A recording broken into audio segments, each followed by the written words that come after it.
미국과 중국이 1단계 무역 협상 합의안에 동의했습니다. 하지만 양국은 농산물 구매 규모와 2단계 협상 속도 등을 놓고 곳곳에서 온도차를 드러냈습니다. 선거법과 공수처법 등 패스트트랙 법안 상정이 예고됐던 국회 본회의가 결국 열리지 않았습니다. 여야가 주말 사이 마라톤 협상을 벌일 것으로 예상되는 가운데 한국당은 오늘 서울 광화문광장에서 장애 집회를 엽니다. 마크 에스퍼 미국 국방장관은 북핵 문제를 풀 유일한 해결책은 외교적 해법이라며 북한이 협상 테이블로 돌아오도록 노력하고 있으며 그들이 다른 길로 되돌아가기를 바라지 않는다고 말했습니다. 검찰이 유재수 전 부산시 경제부시장을 뇌물수수 등의 혐의로 구속 기소했습니다. 검찰은 유 전 부시장의 비위행위를 청와대에서도 확인한 부분이 있다고 밝혔습니다. 미국 트럼프 대통령이 경이로운 합의라며 중국과의 1단계 무역 협상 합의를 공식 확인했습니다. 하지만 중국산 제품에 부과했던 25%의 고율 관세는 계속 유지하겠다고 밝혔습니다. 워싱턴에서 금철영 특파원입니다. 파라과이 대통령과의 정상회담에 앞서 트럼프 대통령은 중국과의 무역 합의가 경이로운 합의라고 평가했습니다. We have the China deal, as you know, was just approved a little while ago, and it's to me it's not complicated, but that's what I do. It's a phenomenal deal. 하지만 기존에 메이드 인 차이나 제품에 부과했던 25%의 고율 관세는 유지하겠다는 입장도 밝혔습니다. The tariffs will largely remain, 25% on $250 billion, and we'll use them for future negotiations on the Phase 2 deal, because China would like to see the tariffs off. 트럼프 대통령은 이에 앞서 트윗을 통해 1,100억 달러 상당의 중국산 제품에 부과하던 15% 관세는 낮추겠지만 25% 관세 부과 품목은 관세를 그대로 유지하겠다는 입장을 밝혔습니다. 당초 25% 관세 품목들도 관세가 반으로 줄어들 것이란 전망을 했던 월스트리트 저널의 기사가 가짜 뉴스였다며 더 나은 정보원을 고용하라고 조롱하기도 했습니다. 트럼프 대통령은 이와 함께 중국이 2단계 협상을 즉각 시작하고 싶어하고 자신도 괜찮다며 곧 협상을 시작할 것이라고 말했습니다. 또 1단계 합의를 통해 중국이 미국 농산물 등 농업 부문에서 500억 달러어치를 구매할 것이라는 내용도 언급했습니다. I think they'll hit $50 billion in agriculture. No, much more than 50. 트럼프 대통령의 1단계 미중 무역 합의에 대한 공개 확인과 발언을 계기로 벌써부터 2단계 협상을 위한 기싸움이 시작됐다는 분석이 나오고 있습니다. 내년 미 대선 전국과 관련해 미중 무역 협상이 화두가 될 가능성도 커 보입니다. 워싱턴에서 KBS 뉴스 금철영입니다. 네, 중국도 어젯밤 기자회견을 열고 1단계 무역 합의 소식을 전했습니다. 하지만 농산물 구매 규모와 2단계 협상 속도 등을 놓고는 여러 곳에서 미국과 다른 시각을 드러냈습니다. 이 소식은 베이징에서 최영원 특파원이 전해드리겠습니다. 무역 합의에 대한 공식 발표는 중국 측에서 먼저 나왔습니다. 중국은 예정에 없던 심야 기자회견을 열고 1단계 무역 협상에 관한 성명을 발표했습니다. 在平等和相互尊重的基础之上，已就中美第一阶段的经贸协议文本达成一致。 중국은 양측이 식품, 농산물 부분을 포함해 그간 미국이 집중 문제 제기해온 지식재산권 보호와 기술 이전, 위안화 환율 부분 등에 합의했다고 밝혔습니다. 합의 이행에 대한 평가와 분쟁을 해결하는 내용도 포함됐습니다. 我们大幅度增加自美国的农产品进口，毫无疑问，有利于填补我们国内农产品的供求缺口，比如说大豆。 중국은 농산물 외에 원유, 천연가스 등 에너지와 서비스 상품을 더 구매할 수 있다고 강조했습니다. 다만 세계무역기구 WTO 규칙 준수 등을 전제 조건으로 제시하며 미국 측 요구에 무작정 휘둘리지 않겠다는 뜻도 애둘러 나타냈습니다.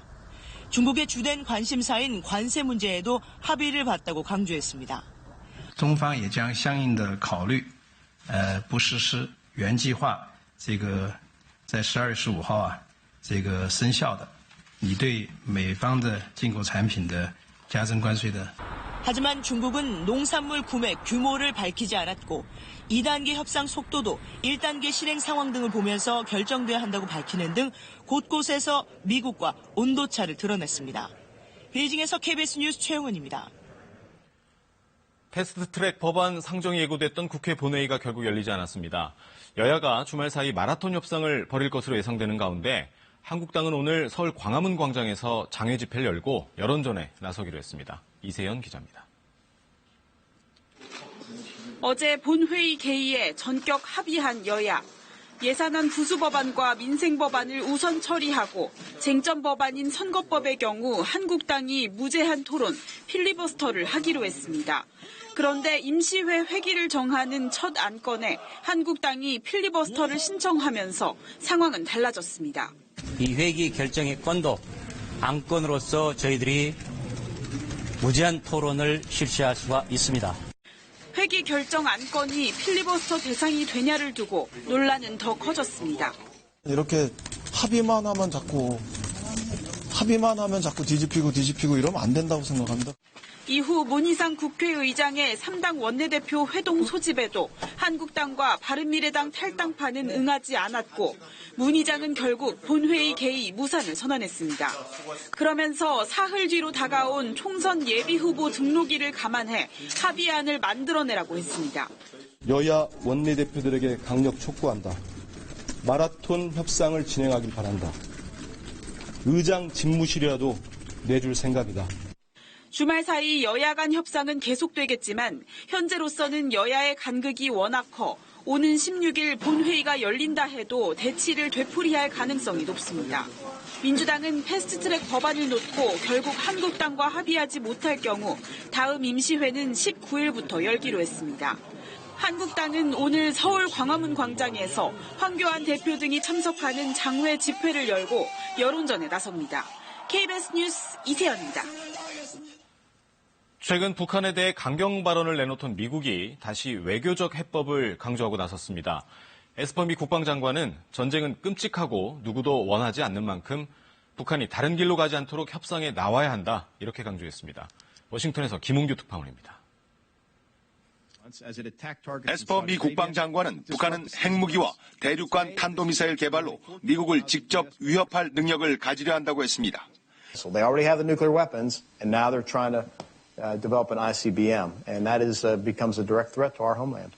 미국이 곧 중요한 시점, 시험에 들게 될 것이라고도 했습니다. 북한이 도발을 포기하고 협상에 나오느냐 마느냐의 시점이란 겁니다.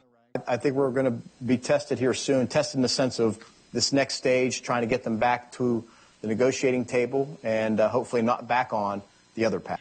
한반도에서 전쟁은 끔찍할 거라고도 했습니다. 한반도 전쟁 거론 자체가 끔찍한 말이지만 그래서 더욱 외교적 해법이 필요함을 강조했습니다. 유일한 해법이라고까지 했습니다. The State Department is to get them back to the table because the only way forward is through a diplomatic, a political agreement, if you will.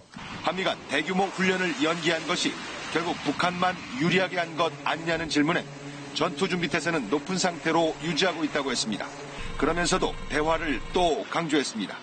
I think most people would say, in principle, it's better that we're talking and not preparing for war. 북한의 무분별한 도발을 용납하지 않겠다던 스트리엘 미 국무부 차관보. 최악의 상황까지 준비한다던 미군의 입장보다 외교적 협상에 무게중심이 있습니다. 북한에 대한 강원 양면 메시지라는 분석도 나옵니다. 워싱턴에서 KBS 뉴스 김웅규입니다. 어제 저녁 인천의 한 아파트에서 60대 부부가 숨진 채 발견됐습니다. 오늘 새벽 경기도 광주의 한 공장에서 불이 나 한때 화재 대응 1단계가 발령됐습니다. 밤사이 있었던 사건 사고 민정희 기자가 보도합니다. 어제 저녁 6시 20분쯤 인천 부평구의 한 13층 아파트에서 60대 여성이 숨진 채 발견됐습니다. 현장에 출동해 아파트 주변을 수색하던 경찰은 이 집 아래쪽 화단에서 60대 남성의 시신을 찾아냈습니다. 숨진 60대는 부부인 것으로 조사됐습니다. 경찰은 남편이 아내를 숨지게 한 뒤 13층 높이 창문을 통해 투신한 것으로 파악하고 있습니다. 경찰은 부검을 통해 정확한 사망 원인을 밝힐 예정입니다. 시뻘건 불길이 하늘로 치솟습니다. 오늘 새벽 2시 20분쯤 경기도 광주의 한 침대 매트리스 제조 공장에서 불이 나 2시간여 만에 꺼졌습니다. 이 불로 다친 사람은 없었지만 창고 4개 동 3,700여 제곱미터가 불에 탔습니다. 소방당국은 1시간 동안 대응 1단계를 발령하고 관내 소방차 30여 대를 동원해 불길을 잡았습니다. 경찰과 소방당국은 잔화 작업이 마무리되는 대로 정확한 화재 원인 등을 파악할 예정입니다. 어제 오후 4시 반쯤 경남 김해의 한 금속 세정제 공장에서 불이 나 2시간 반 만에 꺼졌습니다. 이 불로 다친 사람은 없었지만 정제 설비 등이 불에 타 800만 원의 재산 피해가 났습니다. 경찰과 소방당국은 폐페인트를 정제하는 설비에서 불꽃과 연기가 났다는 공장 관계자들의 말을 토대로 정확한 화재 원인을 조사할 예정입니다. KBS 뉴스 민정입니다. 수천만 원대 뇌물수수 혐의를 받고 있는 유재수 전 부산시 경제부시장이 재판에 넘겨졌습니다. 검찰은 특히 유 전 부시장의 비위 행위를 청와대에서도 확인한 부분이 있다고 밝혔는데요. 청와대 감찰 무마 의혹 경위에 대해서는 추가 수사가 이어질 것으로 보입니다. 최영원 기자입니다. 구속 수감 중인 유재수 전 부산시 경제부시장이 뇌물수수 등 혐의로 재판에 넘겨졌습니다. 금융위원회 간부로 재직하며 금융업계 관계자 4명으로부터 장기간 지속적으로 모두 5천만 원가량의 금품을 받은 혐의입니다. 공소장에 따르면 골프와 항공권 등을 접대받고 장모 계좌로 돈을 받는가 하면 식사 대접을 받은 뒤 2 아들의 용돈까지 받아 챙겼습니다. 또 이들 기업의 동생과 아들들을 인턴 등으로 채용하게 하고 자신의 책도 강매시켰습니다. 이들에게 금융위 제재 시 감경 혜택이 있는 금융위원장 표창장을 뇌물 대가로 제공하는 등 혐의는 모두 10여 건입니다. 검찰은 이에 대해 중대 비리 혐의 중 상당 부분은 대통령 비서실 특감반 감찰 과정에서 이미 확인됐거나 확인이 가능했다고 밝혔습니다. 당시 청와대 감찰 결과 보고서에서 확인된 혐의가 무엇이고 확인이 가능했다고 검찰이 판단한 혐의가 무엇인지는 추가 수사로 드러날 것으로 보입니다. 검찰은 감찰 무마 의혹 수사를 통해 직무유기나 직권남용 혐의를 적용할 예정입니다. 감찰 최종 책임자였던 조국 전 민정수석은 당시 비위 의혹의 신빙성을 문제 삼은 바 있습니다. 첩보를 조사를 한 결과 그 비첩보 자체에 대해서는 근거가 약하다고 보았습니다. 백원우 전 민정비서관도 KBS와의 인터뷰에서 강제조사권이 없는 청와대가 본인 동의 없이 더 이상 감찰을 진행할 수 없었다고 주장했습니다. 검찰은 앞으로 청와대 전 감찰반원 등에 대한 조사 결과와 청와대 압수수색을 통해 확보한 자료 등을 바탕으로 조국 전 민정수석을 조사할 예정입니다. 감찰 중단을 지시한 것으로 지목받고 있는 조 전 민정수석은 다음 주쯤 소환될 것으로 전망됩니다. KBS 뉴스 최영원입니다. 가수 김건모 씨의 성폭행 의혹에 대해서 경찰이 본격 수사에 나섰습니다. 김 씨 측은 어제 성폭행 혐의로 자신을 고소한 여성을 무고 혐의로 맞고소하면서 성폭행 의혹은 사실 무근이라는 입장입니다. 정재우 기자입니다. 가수 김건모 씨의 소속사 대표 등이 서울 강남경찰서에 고소장을 접수했습니다. 성폭행을 당했다며 김건모 씨를 고소한 여성 A씨가 허위사실을 유포했다며 무고 혐의로 A씨를 고소한 겁니다. 강용석 변호사님께서 보도자료도 비판하면서 고소를 했잖아요. 그 내용에 대해서 사실 무근이라는 취지입니다. 김 씨 측은 아직 고소장을 보지 못해 A씨가 누군지도 모른다면서 상세한 입장을 발표하는 자리를 따로 마련할 것이라고 말했습니다. 김 씨의 성폭행 의혹은 지난 6일 개인 유튜브 방송에서 처음 제기됐습니다. 지난 2016년 8월 서울 강남 한 유흥업소에서 일하던 여성 A씨가 김 씨에게 성폭행을 당했다는 주장입니다. 강용석 변호사는 A씨를 대리해 지난 9일 서울중앙지검에 고소장을 접수했습니다. 피해자 조사를 해야 될 테니까요.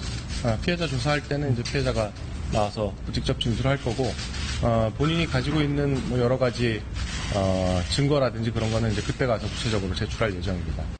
검찰은 A씨의 고소건을 지난 11일 경찰에 내려보내 서울 강남경찰서가 즉시 수사에 착수했습니다. 경찰 관계자는 일반적인 성범죄 고소건처럼 일정에 맞춰 수사를 진행할 것이라며 조만간 고소인을 조사할 예정이라고 밝혔습니다. 이에 따라 김 씨에게 성폭행을 당했다는 A씨 사건을 먼저 수사해 검찰에 넘긴 뒤 무고라며 김 씨가 낸 고소사건 수사가 시작될 예정입니다. KBS 뉴스 정재우입니다. 지금 국회엔 서울대 관련 법안이 하나 올라가 있습니다. 세금 관련 법안인데요.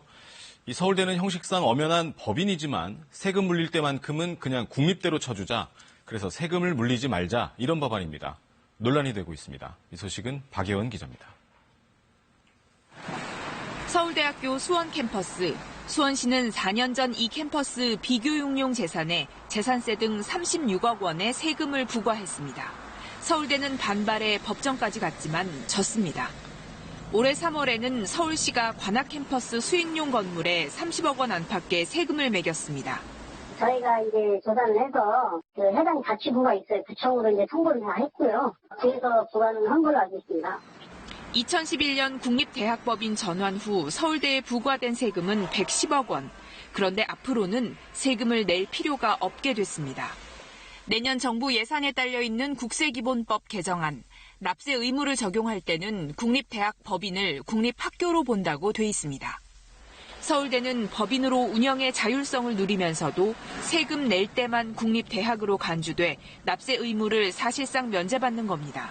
국세기본법은 이제 세법 중에서도 일종의 헌법적인 그런 기능을 갖는 겁니다. 상당히 우월하고도 강력한 조치죠. 개별 세법이 다 적용을 받는 겁니다. 기획재정부는 국회 기획재정소위에서 이 법이 논의될 때 모든 법인에 대해 과세하는 세법 체계가 훼손된다며 강하게 반대했습니다. 세 부담을 덜어주는 면세 조항을 강화하면 되지 법까지 고치는 건 지나치다는 겁니다. 하지만 개정안은 소위에서 일사천리로 의결됐고 반드시 통과돼야 하는 예산 부수 법안으로 지정됐습니다. 서울대는 이에 대해 예산을 지원받기 때문에 세금도 국가 돈으로 내는 셈이라 특혜가 아니고 세법을 보완한 것이라고 답변했습니다. KBS 뉴스 박예원입니다. 2008년 금융위기 당시 환율이 급등하면서 많은 중소기업이 파생 금융상품이죠. 키코 때문에 큰 피해를 봤는데요. 이 금융당국이 11년 만에 은행의 불안전 판매를 인정하고 배상 권고를 내렸습니다. 임종빈 기자입니다. 금융감독원이 파생 금융상품 키코를 재조사한 지 1년 6개월 만에 피해 기업에 대한 은행의 배상 비율을 결정했습니다. 손실의 최고 41% 배상을 권고했습니다. 2008년 세계 금융위기 당시 수출 중소기업들이 키코에 가입했다가 막대한 손실을 본 이후 11년 만에 금감원 분쟁조정위원회의 결정이 내려진 겁니다. 분쟁조정위원회는 일성, 하이스코 등 4개 기업에 키코를 판매한 6개 은행의 불안전 판매 책임을 인정했습니다. 위험성을 기업이 충분히 이해할 수 있을 정도로 명확히 설명하지 않았던 점 등을 감안할 때 고객 보호물을 다했다고 볼 수 없으므로 불안전 판매에 따른 손해배상 책임이 인정된다고 판단하였습니다. 이에 따라 4개 기업의 손실액의 15에서 41%를 은행이 배상하도록 결정했습니다. 기본 배상 비율은 설명 의무 위반 등에 적용하는 30%지만 당사자나 각 계약의 사정을 고려해 비율을 가감했다고 금감원은 덧붙였습니다. 은행별 배상액은 신한은행이 150억 원으로 가장 많고 우리 산업은행 등의 순입니다. 이번 분쟁조정 기업 외에 나머지 키코 피해 기업들은 은행과 자율조정 방식으로 분쟁조정을 추진할 계획입니다. 금감원 관계자는 소멸시효가 완료됐지만 임의변제는 가능하다는 점에서 장기간 지속된 사회적 갈등을 끝내기 위해 조정 결정을 권고했다고 설명했습니다. KBS 뉴스 임종빈입니다. 119에 거는 장난 전화나 허위 신고는 국민의 생명을 지켜야 할 소중한 시간을 빼앗는 범죄 행위지만 그동안의 처벌은 소액의 과태료 부과에 그쳐왔습니다. 그런데 강원도 소방본부가 과태료 부과와는 별도로 소송까지 진행해 손해배상 판결을 받아냈습니다. 조휴영 기자입니다. 올해 2월 12일 강원도 소방본부 119 상황실에 걸려온 신고 전화입니다. 형이 연락이 안 된다며 형의 집 내부를 확인해달라고 요구합니다. 원주시 태장동 아파트에 형이 연락이 안 된다. 이 내용 맞으세요? 끊으라고요, 그냥. 집에 인기척이 없다는 현장 보고에 재차 확인을 요구해도 막무가내입니다. 확인 낼 수 있다고. 확인을 한다고요? 끊을래. 지금 내가 올라와가지고 2시간 뒤에 확인을 할래. 결국 소방대원들은 현관문을 강제로 뜯고 들어갔습니다. 알고 보니 신고자와는 아무런 관계없는 집이었습니다. 요구자가 없어서 암도하고 기소를 했었습니다. 기소를 하고 몇 시간 후에 허위 신고로 문 개방하게 된 걸 알게 돼서 무지 황당했습니다. 문제는 강제 진입 과정에서 현관문과 잠금장치 수리비 등 97만 9천 원의 재산 피해가 발생했다는 점입니다. 소방서는 우선 집주인에게 보상을 해준 뒤 허위 신고자를 상대로 손해배상을 청구했습니다. 6개월 만에 배상 확정 판결이 나왔는데 전국에서 처음입니다. 허위 신고자에겐 별도의 벌금과 최고 200만 원까지의 과태료도 부과될 예정입니다. 허위 신고로 인한 시간 개방으로 애꿎은 도민과 국민의 재산권이 침해되고 허위 신고 출동 시 실제 응급 상황의 골든타임을 놓치는 피해가 발생하지 않기를 기대하고 있습니다. 지난해 119 상황실에 접수된 장난이나 허위 신고 700여 건 가운데 소액의 과태료라도 부과된 경우는 겨우 10건에 그쳤습니다. 하지만 이번 판결로 앞으로는 처벌이 더 엄격해질 것으로 보입니다. KBS 뉴스 조휴연입니다. 자동차 브레이크에서도 다량의 미세먼지가 나온다는 사실이 처음 확인됐습니다. 브레이크 패드가 마모될 때 자동차 배기가스에 포함된 것보다 훨씬 많은 미세먼지가 발생한다는 실험 결과가 나왔습니다. 보도에 황정환 기자입니다. 미세먼지에 갇힌 도심. 최악의 미세먼지에 안개까지 더해져 도로와 건물이 온통 뿌였습니다. 공장 배출가스와 자동차 배기가스 등 미세먼지 원인이 다양하지만 자동차 브레이크를 밟을 때도 다량의 미세먼지가 발생합니다. 시내 주행과 비슷한 상황으로 실험해봤습니다. 23km 구간에서 고속과 저속 주행을 반복하며 브레이크 패드 마모로 발생하는 미세먼지를 채집했습니다. 주행거리 1km당 발생한 미세먼지는 2.65mg, 배기가스에 포함된 양의 2배 이상입니다. 타이어가 마모될 때도 적지 않은 미세먼지가 발생하는데요. 역시 브레이크 패드가 마모되며 발생하는 미세먼지의 양이 이보다 배 이상 많습니다. 패드 온도가 높을 때, 즉 급제동 시 발생량이 늘어납니다. 마찰에 의해서 발생하는 미세먼지 외에도 고온 조건에서는 브레이크 패드 안에 포함된 유기성 화학물질의 휘발에 의해서 더 많은, 상당히 많은 양의 미세먼지가 발생할 수 있습니다.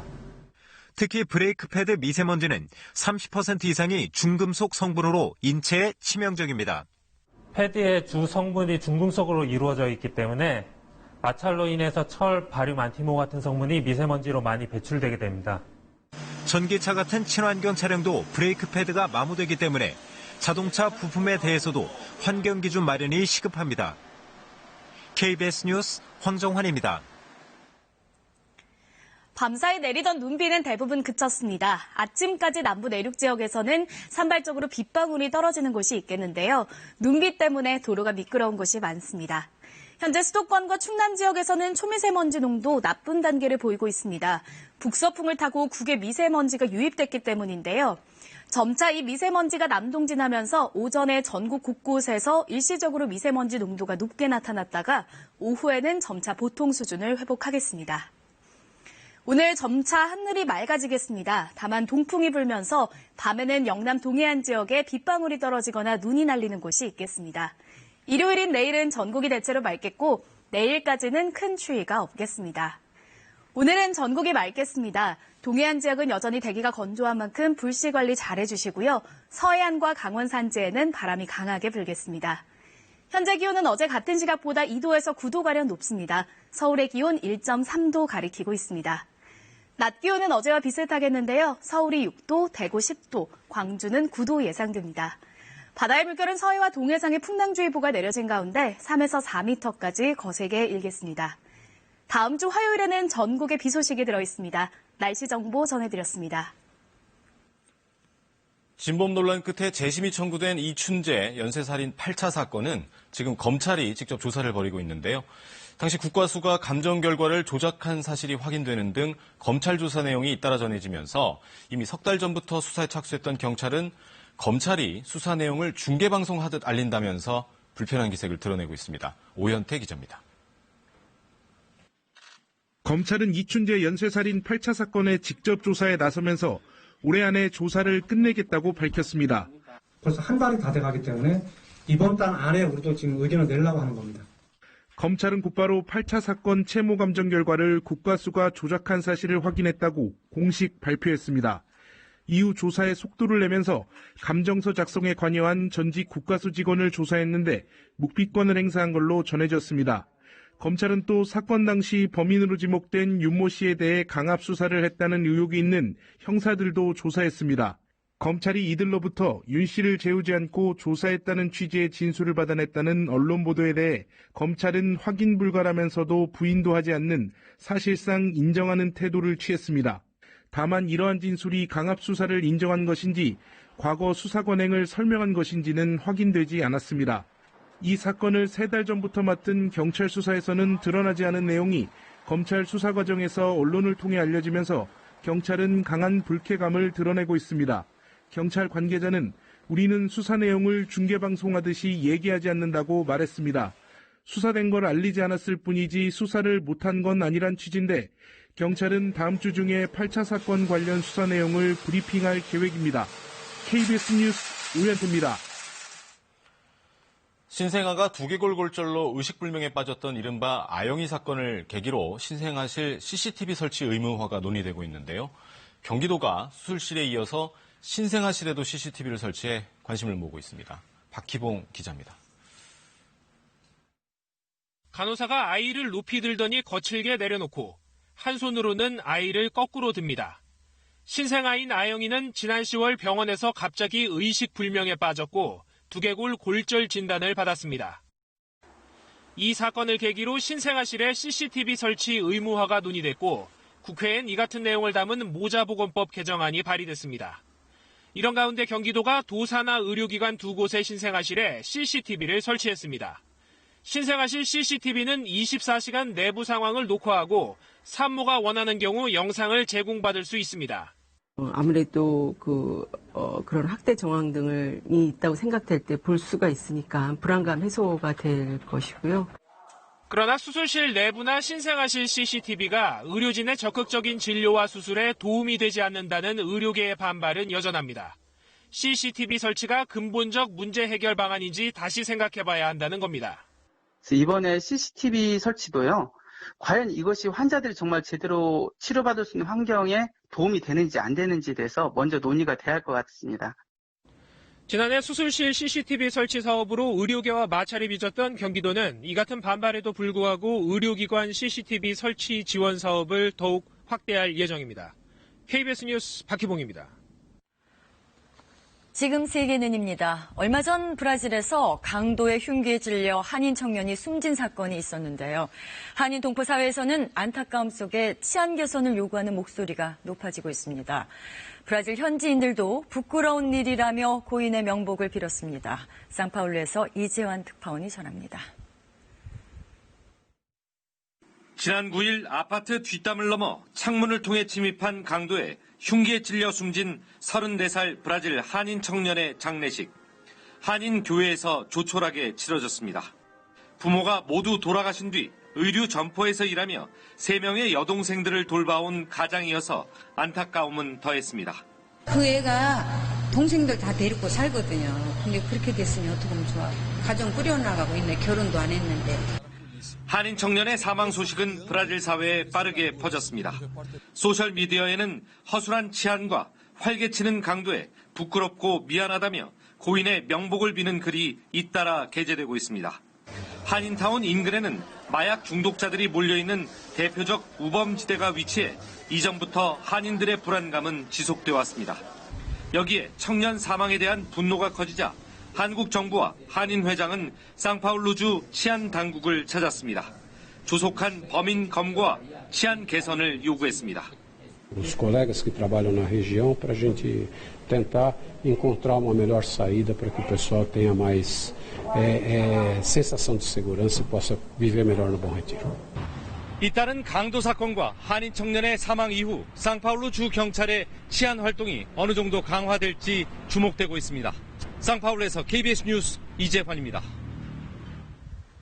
크리스마스 장식을 밝힌 카약들이 코펜하겐의 운하를 밝히며 장관을 연출합니다. 흰색 전통 복장에 촛불로 만든 왕관을 쓴 사람들도 보입니다. 성 루시아의 날을 기념하는 행사로 1년 중에 가장 어두운 밤을 밝히는 빛의 축제라고 합니다.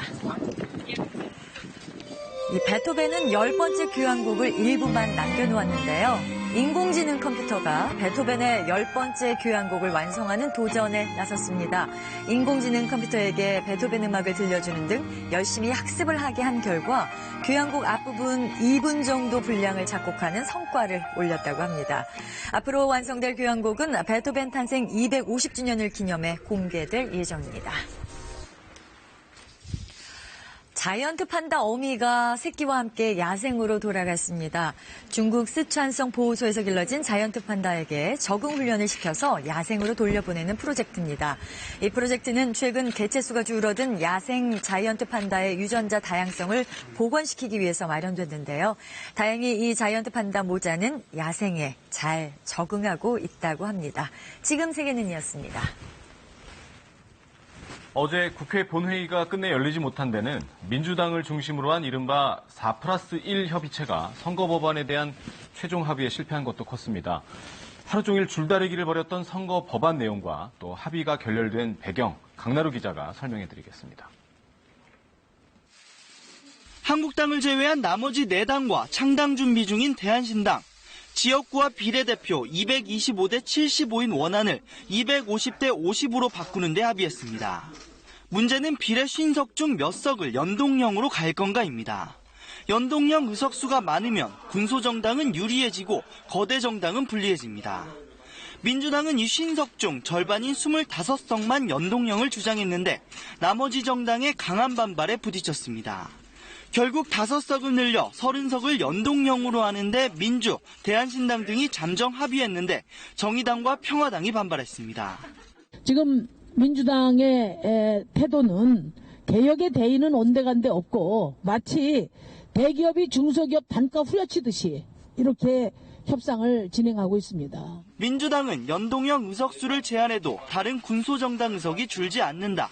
청년이나 여성 등 다양한 구성원을 국회로 보내려면 기존 비례제가 필요하다고 했습니다. 상한선을 두자라고 하는 것이 선거제도 개혁의 어떤 방향을 잃거나 그 개혁성을 무디게 하려는 의도가 전혀 아니다. 또 다른 쟁점, 석패율제입니다. 지역구에서 아쉽게 떨어진 경우 비례대표로 구제해주는 제도인데 역시 몇 명으로 할지가 문제입니다. 권역별로 1명씩 적용하자는 민주당. 당초 합의대로 2명씩 적용하자는 다른 정당이 팽팽히 맞섰는데 본회의 무산으로 한숨 돌리게 됐습니다. KBS 뉴스 강나루입니다. 요즘 지인을 사칭해 인터넷 쇼핑몰에서 문화상품권을 대신 사달라 이런 피싱이 기승을 부리고 있습니다. 이 피해를 줄이려면 아무래도 빠른 대응이 가장 중요할 텐데요. 인터넷 쇼핑업체들은 주말엔 아예 신고 전화도 받지 않아서 피해를 더 키우고 있다고 합니다. 김민철 기자가 취재했습니다.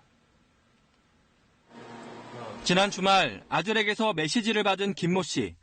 지금 핸드폰이 고장이 나서 사용을 할 수가 없는데 카드 좀 나한테 이제 보내서 지가 그 물건을 좀 살 수 없느냐 이렇게 얘기를 하더라고요.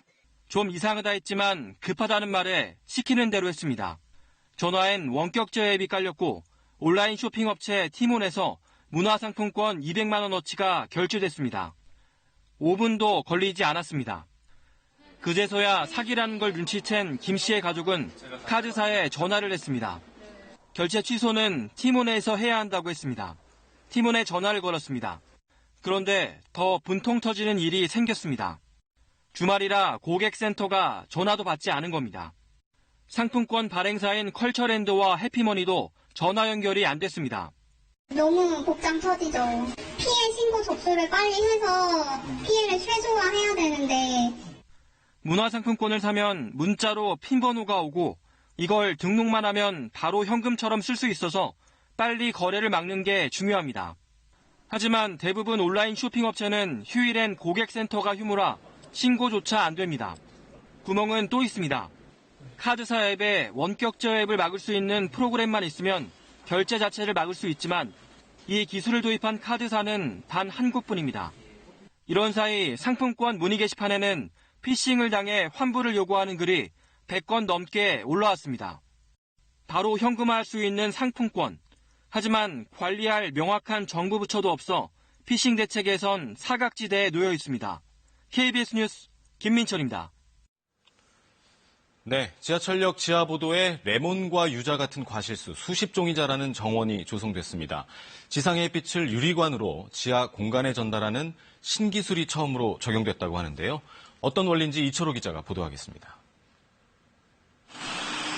지름 1m 렌즈가 설치된 기둥 8개가 빌딩 앞에 설치되어 있습니다. 햇빛을 모으는 집광 장치인데 렌즈는 해가 움직이는 방향을 따라 움직입니다. 모인 햇빛은 유리관을 따라 지하로 내려가고 90도로 한번 꺾인 뒤 다시 관을 따라 옮겨진 햇빛은 지하 정원위로 쏟아집니다. 국내 업체가 개발한 자연 채광 제어 기술로 조성된 태양의 정원입니다. LED 등 인공 조명으로 상추 같은 채소는 키울 수 있지만 열매가 달리는 과실수는 불가능합니다. 하지만 자연의 햇빛을 지하로 전송해 비춰주면서 한계를 극복할 수 있게 된 겁니다. 자외선, 적외선 또는 풀스펙트럼 가시광선 모두가 우리가 원하는 태양빛처럼 정확하게 전송이 돼야 되는데요. 그런 부분에 있어서는 인공조명이 아직까지는 그 한계까지는 아직 도달하지 못했다고 볼 수 있습니다. 태양의 정원은 지하철 종강역과 출구를 연결하는 지하 보도에 자리 잡았습니다. 사람들이 지나가는 통로로만 쓰였던 비어있던 공간이 도시재생 사례로 활용된 것입니다. 그동안 넓은 공간에 비해서 크게 쓰임새가 없었는데요. 특히 보시다시피 층고가 높아서 이번에 정원을 테스트베드 하기에는 적합한 장소였습니다. 정원 옆에는 청년 창업을 위한 공간도 마련됐습니다. 내년 봄이면 정원에 심은 나무에서 첫 열매가 맺힐 것으로 기대됩니다. KBS 뉴스 이철호입니다. 가정폭력은 엄연한 범죄인데도 신고율은 여전히 낮고 재범률도 높습니다. 폭력을 피해서 집을 나온다 해도 살아가기 힘들다 보니까 어쩔 수 없이 다시 폭력 가정으로 돌아가는 악순환이 계속되고 있는데요. 대책이 없을까요? 선재희 기자가 취재했습니다. 가정폭력 피해자인 김모 씨. 결혼 초부터 시작된 남편의 언어폭력은 급기야 구타로 이어졌습니다. 자녀들과 집을 나와 1년을 쉼터에서 지냈는데 문제는 쉼터 이후였습니다. 쉼터에서도 나올 때 정말 막막했었거든요. 내가 가면 어딜 가야 되나. 막말로 친정에 가서 얘기를 하자니 그것도 쉽지는 않더라고요. 다행히 한 여성단체의 자립지원 프로그램 덕택에 생활비도 지원받고 일자리도 구했습니다. 그런데 김 씨가 자립하는데 결정적인 역할을 한 건 돈이나 직장이 아니었습니다. 전화할 때도 있고 얘기를 편하게 할 수 있는 데가 있으니까 마음이 좀 안정이 되긴 하더라고요. 전문가들은 심리적 자립과 경제적 자립이 양 날개처럼 같이 가야 홀로 서기가 가능하다고 강조합니다. 자기 삶을 이 쉼터 이후에도 잘 살 수 없을 때 어쩔 수 없이 다시 폭력의 상황으로 다시 그 폭력 가정으로 돌아가게 되는 여성들을 저희가 수없이 목격을 해왔습니다. 실제로 가정폭력 피해자의 75%는 경제적 지원, 56%는 심리 정서적 상담 지원이 필요하다고 응답했습니다. 보호를 넘어서 자립을 도와주는 방향으로 가정폭력 대책이 전환돼야 할 시점입니다. KBS 뉴스 선재입니다. 경북 안동호에 천연기념물인 원앙 천여 마리가 무리를 지어 지내는 모습이 KBS 카메라에 포착됐습니다. 이렇게 많은 원앙이 발견된 것은 처음이라는데요. 떼를 지어 물 위로 솟아오르는 모습이 장관입니다. 이한희 기자입니다. 한 무리의 새들이 호수 위를 유유히 헤엄칩니다. 붉은 부리에 주황과 노랑, 녹색이 어우러진 화려한 날개. 천연기념물 제327호인 원앙입니다. 물가 옹벽 틈새마다 몸을 숨기고 휴식을 취하다가 떼를 지어 물 위로 솟아오르며 장관을 연출합니다. 이곳 안동댐 보조호수에서 원앙 천여 마리가 발견된 건 이달 초. 매년 100여 마리씩 찾아오긴 했지만 이처럼 많은 원앙이 포착된 건 이번이 처음입니다. 물가 나무 둥지에 알을 낳고 작은 물고기를 잡아먹는 원앙의 습성과 안동호의 환경이 잘 맞아떨어진 겁니다. 제 뒤로 보이는 댐과 함께 조성한 옹벽이 살기나 고양이 등 원앙의 천적으로부터 보호하는 역할을 하고 있습니다. 철새였던 원앙이 백로나 외가리처럼 적절한 서식 환경을 찾은 뒤 텃새화되는 과정이란 분석도 나옵니다. 먹이, 그다음에 편안히 쉴 수 있는 저런 옹벽, 천적으로부터 피할 수 있는 공간 이런 게 지금 완벽하게 갖추어진. 한국소자원공사는 원앙을 잘 관찰할 수 있는 탐조대를 만들어 안동댐을 찾는 시민과 관광객에게 색다른 볼거리를 제공할 계획입니다. 안전하게 먹이 활동을 하고 또 번식할 수 있도록 산책로를 또 사람들이 가까이 접근하지 못하도록 그런 부분을 정비를. 안동호에 서식하는 조류는 90여 종. 쇠제비 갈매기에 이어 천연기념물 원앙까지 집단 서식하는 모습이 발견되면서 안동호의 생태 환경이 새롭게 주목받고 있습니다. KBS 뉴스 이한입니다. 프로야구 소식입니다. 기아의 에이스 양현종 선수가 미국 진출을 선언했죠. 1년 먼저 메이저리그 도전에 나선 동갑 친구 김광현 선수를 응원하면서 자신의 포부도 밝혔습니다. 강재훈 기자입니다. 올 시즌 평균 자책점 1위, 한국 야구를 대표하는 에이스 양현종. 시력 교정 수술로 더 이상 안경을 쓸 필요가 없다는 건 공공연한 비밀입니다. 팬들이 좀 지켜주고 싶다고, 조금. 제가 벗은 모습을 거의 본 사람들이 거의 없어서, 이것도 협찬받는 거라서, 좀 여러 가지 돌아가면서 쓰고 있는 것 같아요. 최고의 한 해를 보냈지만, 지난달 프리미어 12 대회에서의 부진은 두고두고 아쉽습니다. 특히 선발로 나선 결승에서 일본에게 무너졌던 자존심을 내년 올림픽에서 회복하겠다는 각오입니다.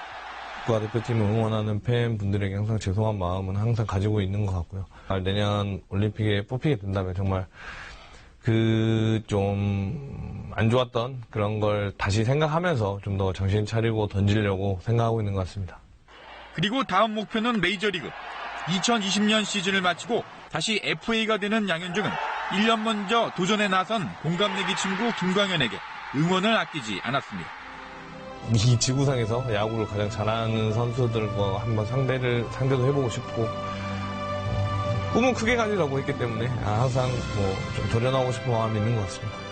아프지 않는 게 가장 중요한 거니까 몸 관리 잘하고 좀 좋은 성적 내기를 응원할게. KBS 뉴스 강재훈입니다. 국내 창작 뮤지컬인 팬레터가 다시 관객을 찾았습니다. 인기소설 창문 너머 도망친 백세의 노인이 또 무대에 오릅니다. 공연 소식 김세희 기자가 보도합니다. 주고받은 건 편지뿐 얼굴도 모른다 해도 한 존경받는 소설가에게 전해진 팬레터 한 통. 팬이 꾸며낸 가상의 인물을 실존 인물로 착각하면서 문인들 사이에 한바탕 소동이 벌어집니다. 2년 만에 다시 국내 무대에 오른 뮤지컬 팬레터입니다. 1930년대 일제강점기를 배경으로 천재 시인 이상과 소설가 김유정이 속했던 문학단체 구인회를 소재로 삼았는데 문학을 향한 작가의 열정과 시대적인 고민을 함께 담아냈습니다. 2017년 중국 영화감독 왕가위가 투자를 결정해 화제를 모았고 지난해 국내 창작 뮤지컬로는 처음으로 직접 타이완을 방문해 공연했습니다. 지루한 일상에서 벗어나기 위해 100번째 생일, 양로원 창문을 넘은 알란. 갱단의 돈가방까지 훔쳐 달아난 그 황당한 여정과 과거의 경험들이 끊임없이 교차합니다. 전 세계에서 1000만 부 이상 팔린 인기 소설 창문 너머 도망친 백세 노인이 지난해에 이어 연극 무대에 올랐습니다. 주인공 알란이 태어난 1905년부터 2005년까지 100년간 만났던 주요 인물 60여 명을 배우 한 명이 모두 소화하고 노인 알란은 젠더 프리 캐스팅으로 남녀 배우가 번갈아 맡았습니다. 환상적인 하모니로 1990년대를 풍미한 미국 R&B의 전설 보이즈 투맨이 8년 만에 한국을 다시 찾았습니다. 보이즈 투맨은 지금까지 그래미상을 4차례 받았고 전 세계적으로 6,600만 장이 넘는 앨범을 판매했습니다. 이달 초 말레이시아에서 시작한 아시아 투어를 한국에서 마무리합니다. KBS 뉴스 김세희입니다. 주말인 오늘 아침 교통 상황 살펴보겠습니다. 한국도로공사입니다. 날씨 추운 겨울철엔 나들이 차들이 많지 않습니다. 이번 주말도 평소에 자주 막혔던 구간들 중심으로만 정체가 예상되는데요. 오늘 외곽 방향으로 서서울 요금소에서 목포까지는 최대 3시간 40분, 부산까지는 5시간 10분 정도 전망됩니다. 아직 노면이 곳곳으로 젖은 만큼 안전운전에 계속 신경 써주셔야겠는데요. 301번 상주 영천 간 고속도로 서군이 나들목 부근에서는 영천 방향으로 승용차와 화물차가 부딪히는 사고가 나면서 전면 차단돼 있습니다. 3km 구간 막히고 반대 상주 쪽으로도 근처 졸음쉼터 부근 사고로 지금은 지날 수가 없는 상황입니다. 153번 고속도로는 전 구간 시원스럽게 달리고요. 아직 15번 서해안고속도로도 정체 없이 기분 좋게 출발합니다. 그래도 앞차와의 차 간격은 넉넉하게 두시고 1번 경부선은 시구간 중심으로 교통량 많아지고 있는데요. 아직까지 그래도 큰 불편은 없는 상황입니다. 행보의 길을 만들어가는 한국도로공사 교통방송이었습니다.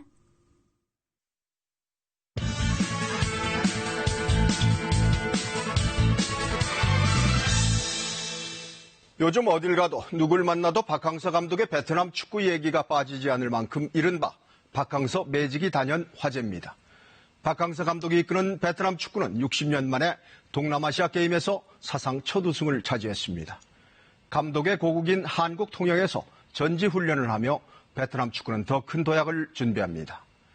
박항서 감독이 지휘봉을 잡은 지 불과 2년, 변방의 베트남 축구가 동남아시아의 최강자로 탈바꿈하는 건 기적으로 평가됩니다. 박 감독은 2017년 10월 감독 취임 이후 승승장구 성공 가도를 달려왔습니다.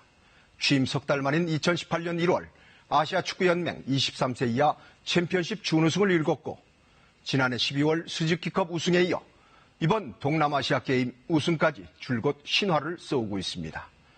이런 박항서 매직에 베트남 국민들은 하나가 돼 열광하고 있습니다. 베트남 축구가 보여준 패기와 도전, 해낼 수 있다는 자신감은 지금 우리 사회에도 필요한 정신이자 그런 마술과 같은 기적을 한국인이 이끌었다는 것에 우리 모두가 공감하고 감동하는 이유입니다. 박 감독의 성공 신화는 공감과 소통의 리더십에서 나왔습니다. 겸손과 섬김의 자세를 지켰습니다. 선수들의 발을 씻기며 근육을 풀어주고 부상 선수를 위해 자신의 비행기 좌석을 양보했습니다. 우승 상금을 어려운 베트남인들을 위해 기부했습니다. 선수들과 베트남인들은 그런 박 감독을 파파, 아버지로 부르며 마음을 열었습니다. 열심히 뛰는 축구의 기본에도 충실했습니다. 체력과 신장의 열세를 극복할 수 있게 개개인의 체력을 끌어올려 기동력을 키웠습니다. 개인이 아닌 팀워크로 움직이는 베트남의 원팀 축구는 이렇게 탄생했습니다. 박 감독의 성공 신화로 베트남에서 대한민국과 우리 상품의 브랜드 가치도 급등하고 있습니다. 승리에 환호하는 베트남인들의 손에는 태극기가 쥐어져 있고 총리까지 나서 박 감독의 승리는 베트남의 발전에 영감을 주고 강국 건설에 이바지할 것이라며 고마워합니다. 한국의 휴대폰과 자동차, 옷과 과자, 식품, 화장품 등을 애용하는 베트남인들이 급증하고 있습니다. 이런 박항서 열풍 속에서 우리는 제2, 제3의 박항서를 길러낼 준비를 잊지 말아야 합니다. 뉴스 해설이었습니다.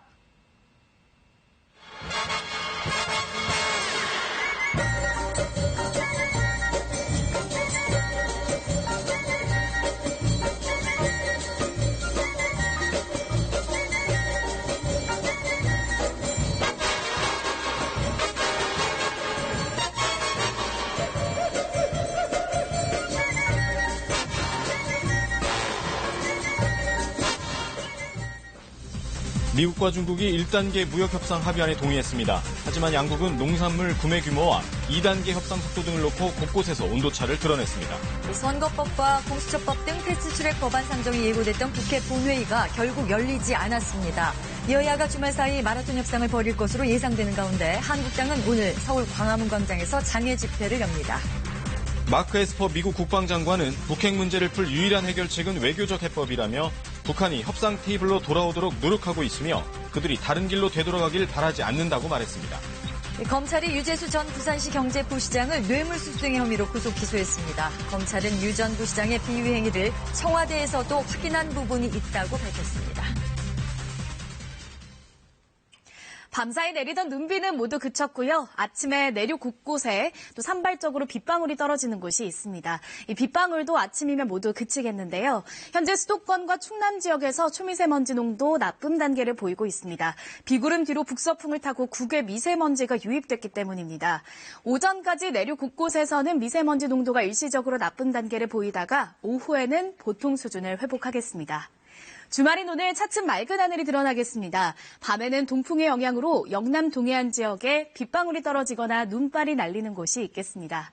일요일인 내일은 전국이 대체로 맑겠는데요. 내일까지 큰 추위는 없겠습니다. 동해안 지역은 여전히 대기가 건조한 만큼 오늘 산을 찾으시는 분들은 산불이 나지 않도록 각별히 주의하셔야겠습니다. 오늘 강원 산지와 서해안 지역으로는 바람이 강하게 불겠습니다. 현재 기온은 어제 같은 시각보다 2도에서 9도가량 높습니다. 서울이 0.6도, 대구 3.2도, 전주는 5.2도 가리키고 있는데요. 한낮에는 어제와 기온이 비슷하겠습니다. 서울이 6도, 청주 7도, 전주 8도, 광주 9도, 대구는 10도 예상됩니다. 바다의 물결은 서해와 동해상에 풍랑주의보가 내려진 가운데 3에서 4m까지 거세게 일겠습니다. 남해안 저지대에서는 만조시 침수 피해 없도록 각별히 유의하셔야겠습니다. 다음 주 화요일에는 전국에 비 소식이 들어있습니다. 월요일과 화요일 큰 추위는 없겠지만 목요일에는 다시 찬바람이 불어오면서 영하권 추위가 이어질 것으로 보입니다. 건강관리에 각별히 유의하셔야겠습니다. 날씨 전해드렸습니다. 토요일 아침 뉴스광장 마치겠습니다. 시청해주신 여러분 고맙습니다.